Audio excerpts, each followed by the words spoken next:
Hi, my name's Gavin Bottrell. My website's hickorygolf.co.uk. In this short video, I'm just going to show you two irons that were made about 40 years apart. And here they are. Now, I had a friend come to see me today who's just really getting into club collecting, and he's read quite a lot of reference books, but it was only really when I gave him these two irons to compare next to each other that things started to fall in place for him. So the major things what I'm going to say is that the cruder the features are on a head, generally the older it will be. So what do we mean by cruder? Well, we mean thicker, less refined, larger usually. So let me just try and demonstrate this. So these two irons, the top one dates from about 1870 and the lower one dates from about 1910. When we look at the length of the hosels here, we can see that the earlier club has a lot longer hosel. Now it's probably, if I put them right up next to each other, it's probably 1.25 inches longer in the older club. The next thing to often look out for to try and date an early iron is just how sharp the transition is between the hosel into the top of the blade. Old irons, certainly before 1885, there is almost a line, or there is a line in the metal as the metal's been folded over typically an anvil. On later hickory irons, it's a lot more smoother. Okay, don't know if the camera will pick that up really well, but it's only when you see one against the other that it really starts to make sense. Okay, the next thing is the actual relative size of the blades themselves.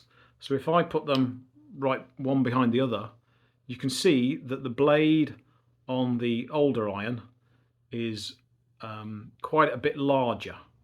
And that's always a good sign when it comes to aging a club and trying to determine which one is the earliest one. Another thing is on a lot of heads of hickory clubs, you will see stampings. Now, on this club, the 1910 club, you can see a hammer mark, so it was made by Spalding. You can see a oval here which says hold right of Regent's Park, Northgate, which is in London. Often on clubs you might see the stamp down here which can say warranted, hand forged. Now what you're actually looking for, if you're looking for pre-1890 irons, is the lesser amount of writing or stamps is a good thing.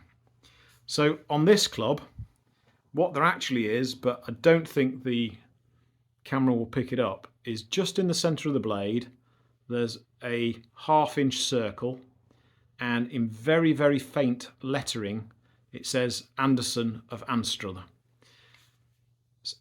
So you don't tend to get things like hand forged and warranted or made in Scotland on clubs until about certainly 1900. Okay.